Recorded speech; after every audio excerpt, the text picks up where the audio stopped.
Some people think we bought a wreck when we bought this catamaran, and to be honest, I don't really blame them because it was not in the best of condition and it's still quite a way off being in good condition. But another few years in this boatyard and it would be a wreck for sure. The amount of water ingress, but we're slowly have been patching that up. And this boat is in far worse a condition than we initially thought. We were warned, but we didn't listen. However, we're so glad that we didn't listen because now we're really happy. This week, loads of projects, big projects, and progress being made. We want to be in the water very, very, very soon. So enjoy the video. One of the most satisfying things to do once you get a new boat is to clean it, and this boat is in an absolute state. It needs to be cleaned, so we're super happy because this video is sponsored by Undoes It, who've provided us with this boat shampoo, and we are going to clean up this boat.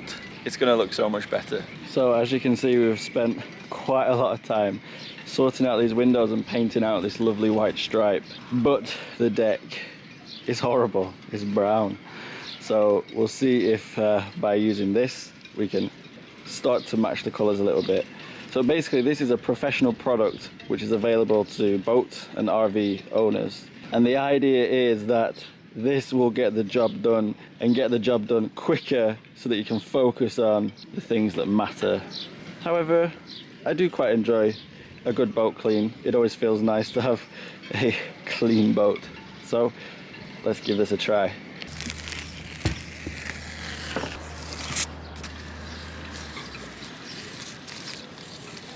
Observe Nadiana as she dilutes the product. You can do the light version or you can do the tough version for tough stains. I think you know exactly what ratio we're going to go with. Excited to see how this turns out.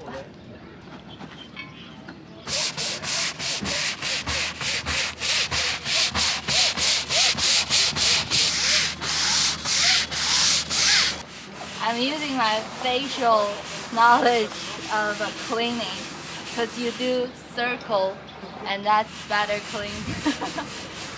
I think it's working.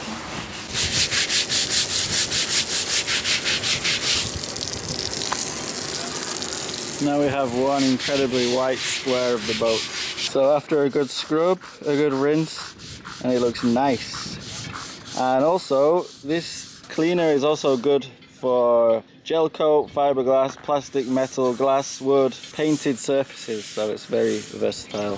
And it doesn't strip any wax or polish, which for us is not too important because I don't think this has been waxed for a long time.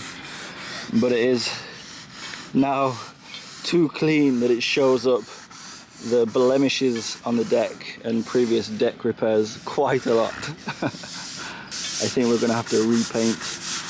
But as they say with painting, it's 95% preparation and 5% painting, so it's a good job for us to do this clean now.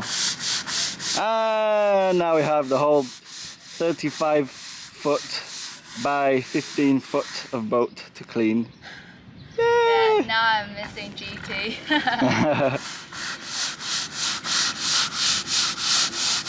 The boat looks so much better now. Feels so much better, but like I said, it just shows all the imperfections so much more. So yeah, we're gonna need to repaint this deck. But yeah, I think this is probably gonna be one of maybe 2 or 3 big cleans. But yeah, we've gone through it. We've gone over the whole boat pretty much, and this is how it is. I'll show you just some pretty bad bits.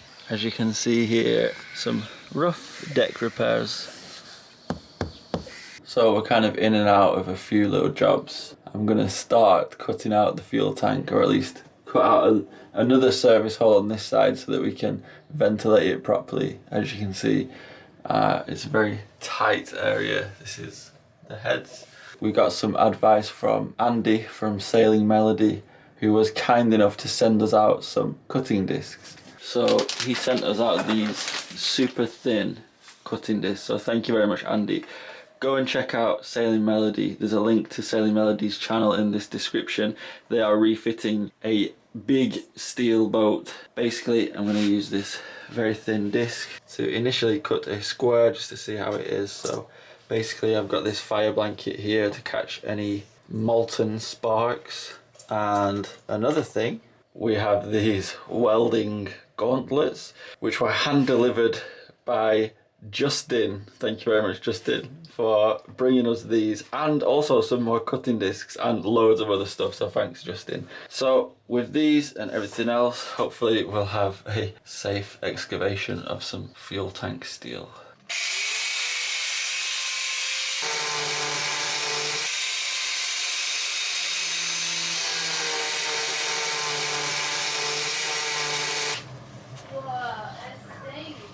Wow, this is going to be such a long job, and the amount of sparks is ridiculous. Well, there's smoke coming out of the old diesel intake. That's probably not very good.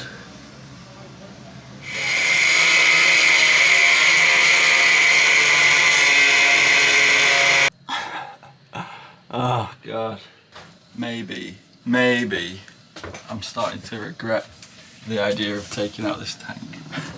So I'm going to create a bilge pump map now and then get wiring up some bilge pumps, because that steel tank has just crushed me.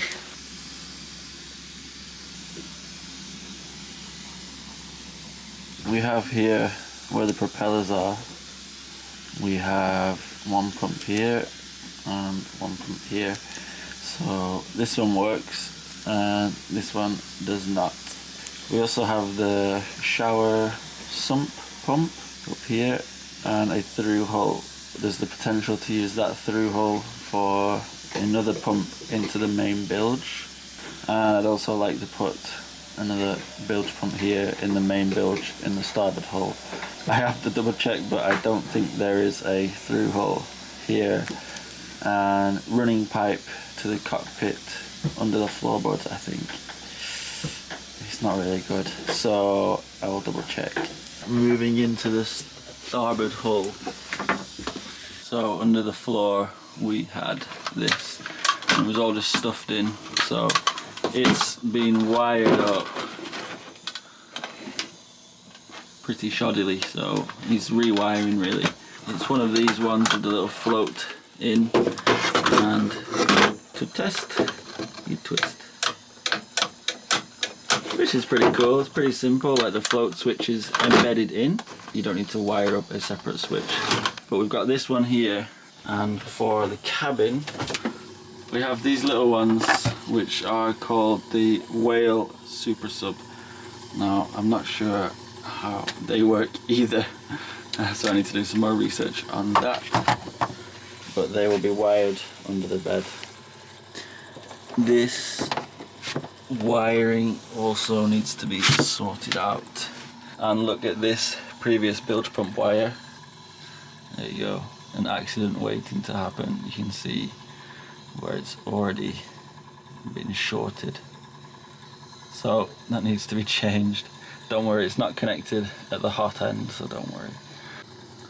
Don't even get me started on this. So we have that bilge pump wiring, and also at the front here for the windlass we have a separate battery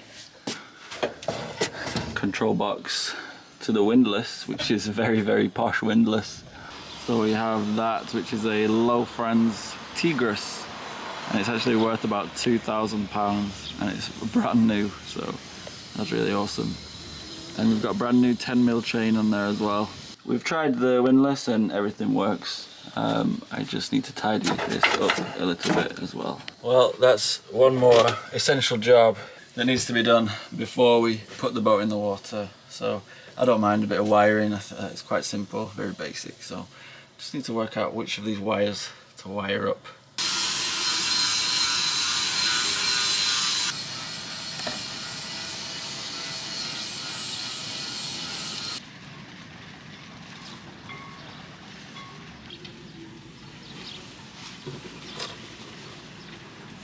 There's a new type of fly in town. It's a teeny tiny kind of mosquito.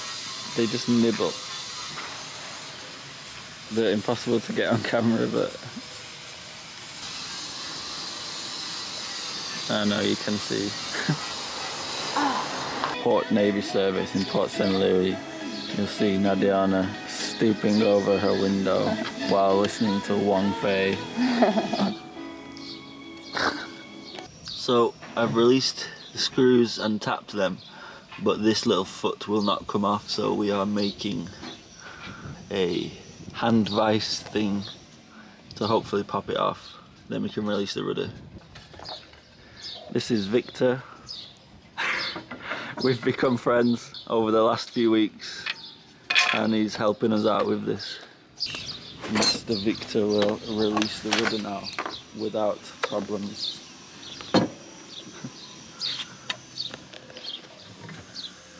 I need one hammer.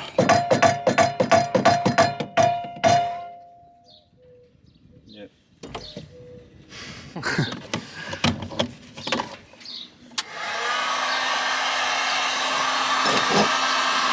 Ouais, not easy.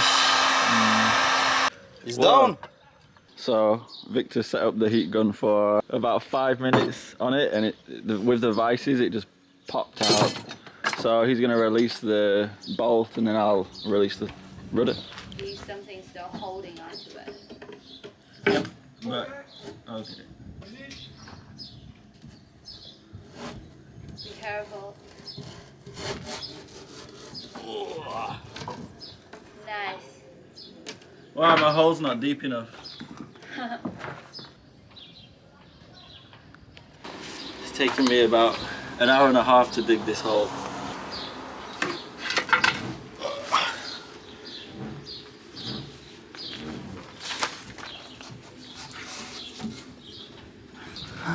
It's almost out. Oh, so much effort.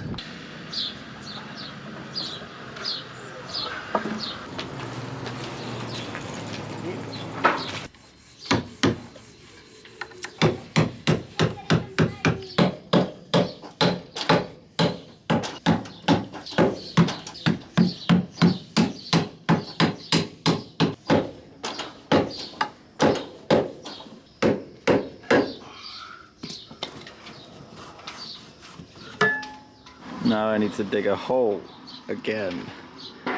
Yay.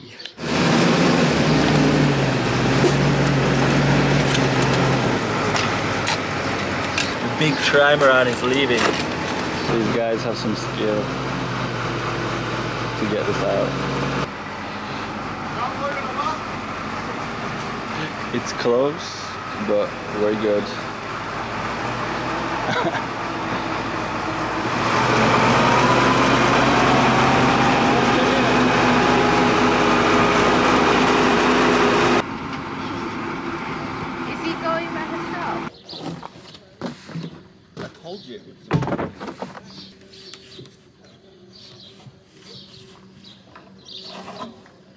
Yay! Good job, Thank you. First time. master of the skates.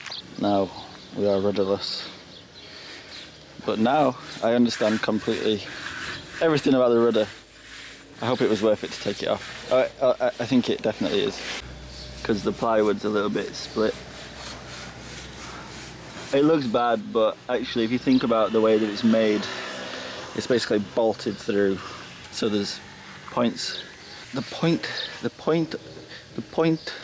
of stress is dispersed. Now, if what I said is complete bullshit, I'm sorry.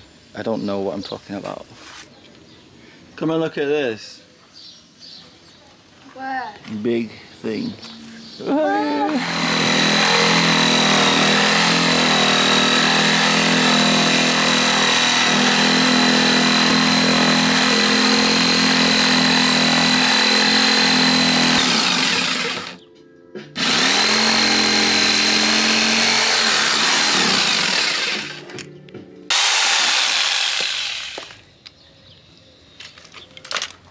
Wow, so you were digging their grave the whole time. Were you? Yes. What a monster. Ouch! Where did it hit you? It flew on my arm. Oh, come on, your arm. What? My arm doesn't worth anything. If it hit Or you in my the arm face, doesn't. If it hit you in the face, then, I mean, are you okay, darling? Don't worry about me. No, I won't worry about you. Whoa, what are they? Silica. I'm absolutely exhausted now, physically. I don't think I have any strength left. And I don't feel like I've done too much either, but it's been a very physically demanding day. Tomorrow Victor is coming back and he's going to help us to get some pieces of wood cut for this skeg, and then I'm basically going to do a coat of fiberglass, maybe 2 or 3 coats, and it's going to be way stronger than it needs to be. Initially I was just going to do a quick job and maybe after 2 seasons it could be lifted out, but I don't want the pressure to have to need to lift out. I would like it to be functioning like it was new, basically. So hopefully we can get it done in a week. We really are an absolute mess compared to all our neighbours.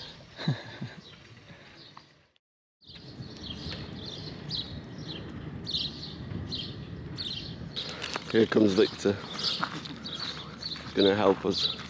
So I think first job is to excavate the wood out of here. I'm not sure whether to take this plank off. It is cracked, but the wood is solid throughout. We have a big piece of Iroko, which will be chopped up to fit. And I'm excited to see this contraption being used. It's Victor's carpentry box.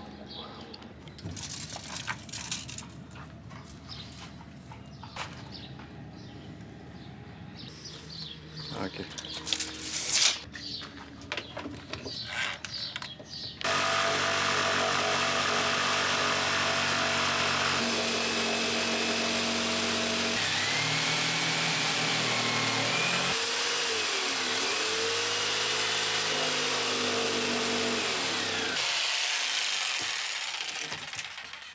Yes.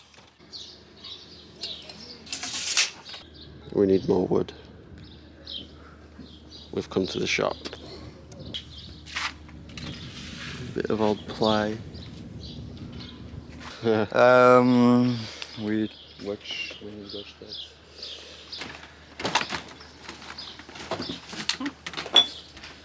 All that is for like a Back scratching. too short. What do you think? It is like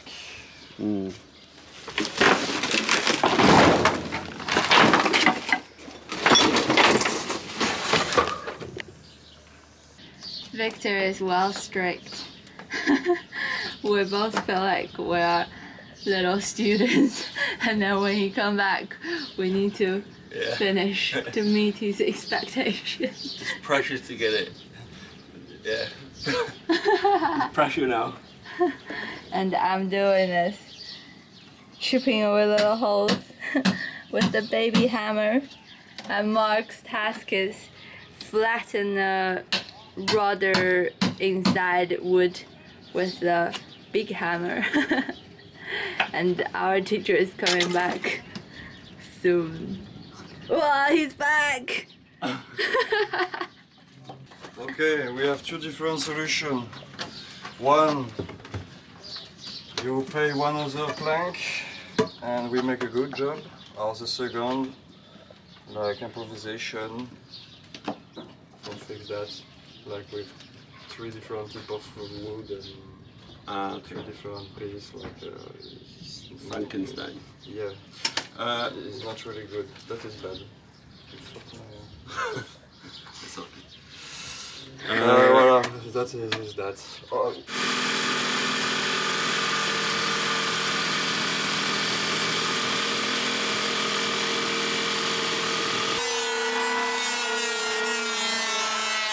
So some very kind people have donated their hardwood. It's actually mahogany.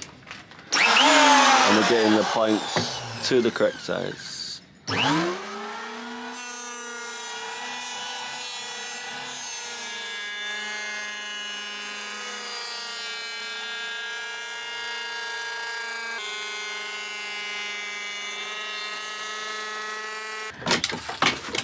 Okay. Wow. Good job. So the two pieces of plywood are actually bolted through with these huge bolts, and basically we want to make the shape like this. So we're taking out this row and maybe this row and get them to a nice shape.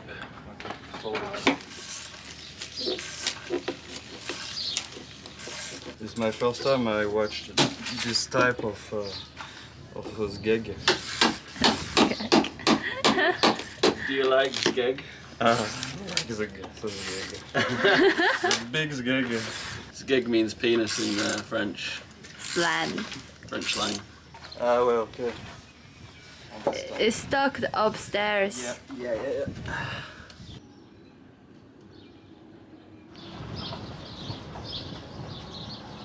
So the rudders and the skeg, it's just going to be an ongoing job because there's lots of little elements that need sorting out. So we are now at the last 4 windows to go in, and once they're done, it's going to look pretty special, I think. So all the stripes painted, we painted it last night. I need to give it another coat. Nadiana is now siliconing the windows.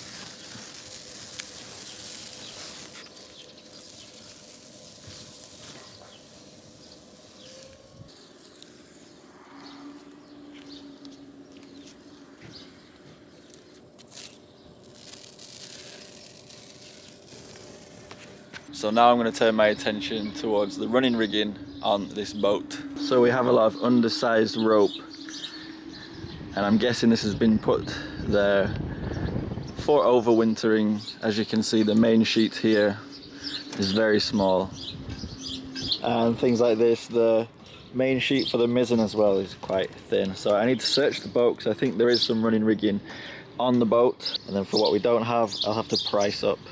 I spent the whole day pricing up the standing rigging, and basically I'm going to replace most of the mizzen rigging, but the rigging on the main is all very good.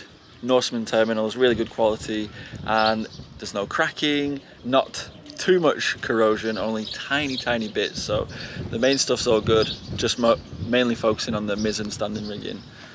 But it's going to be nice now, I think, to replace this chintzy running rigging that's on all the blocks and the main and mizzen sheets, and replacing that with good quality stuff. So let's see what we have.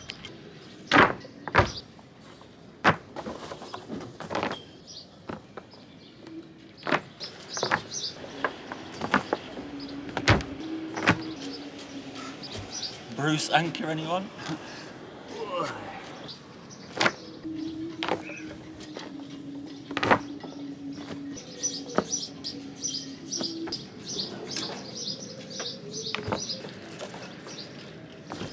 So this is quite a lot of rope that we've got, although a lot of it I think is just kind of mooring rope, not too long. I was hoping to find a really nice fresh halyard. This unfortunately is nylon. I think maybe this is the main halyard. It's not in the best state. It's all right. It's quite hard though. We've also got a big old load of Spectra as well, which is very high strength. Also we have a backup anchor windlass and loads of chain which is being stored in the front. I don't like that extra weight, to be honest. A couple of more little ropes and bits, springs for mooring and stuff. So there's nothing too remarkable in here. So the jib is roller furling, and that has its halyard here, a little bit on the thin side, but I think it's okay. So that's pretty much ready to go. Just need to put the sail on. It's got its own little, unfurling rope. But the funny thing is, this one actually has 3 stay sails. 1, 2, 3. And I'm basically just going to tension these up for support really. I'm not sure what sails we have, but we probably will mostly just use the jib and main and mizzen.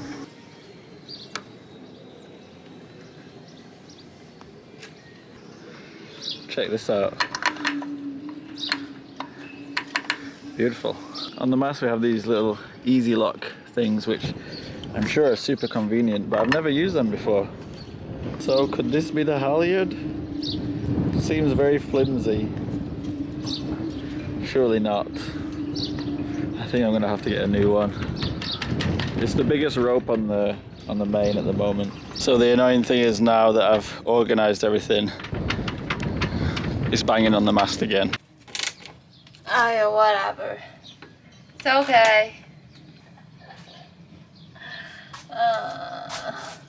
The first ones are an absolute nightmare to get in. Stop. The frame's like not right. I don't know. It's been annoying. Yeah. It's a life. The life. Sailor life. Epoxy, man. Yeah.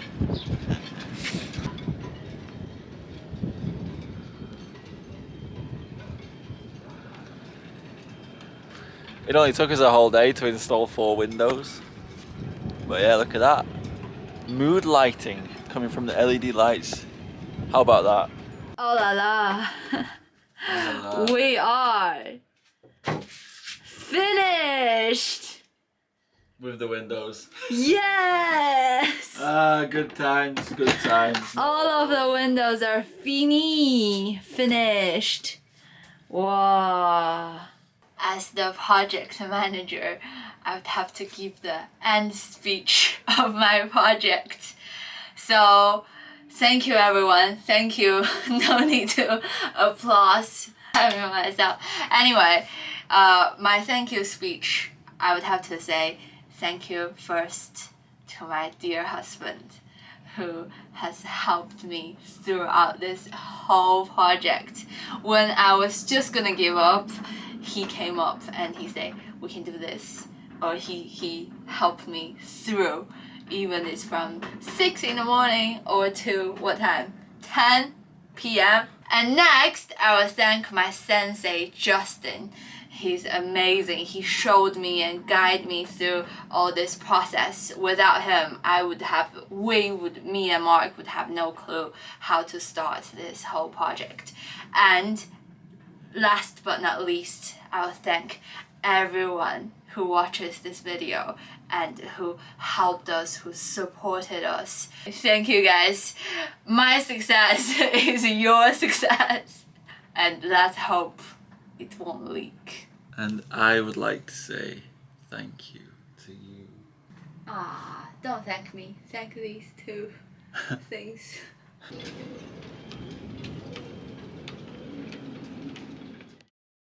Let's see how many people say I told you so for this flipping thing. I did not think that the steel would be that thick. We also want to say a massive thank you to Undoes It for sponsoring this video. Check out the link in the description below and the top pinned comment to try out their products. We've really enjoyed them so far. Just want to say a big thanks to Victor, who appeared in this video. He's been helping us a lot, and he's been helping us out of the goodwill of his heart. So he's helping us for free, and we're putting him up in the other cabin, and yeah, it's pretty nice. Thank you to you guys for watching this video and getting this far.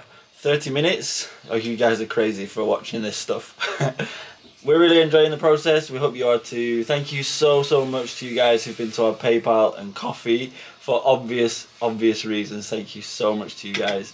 Massively appreciated. Please, if you can, give this video a like, send us some nice comments, and see you next week.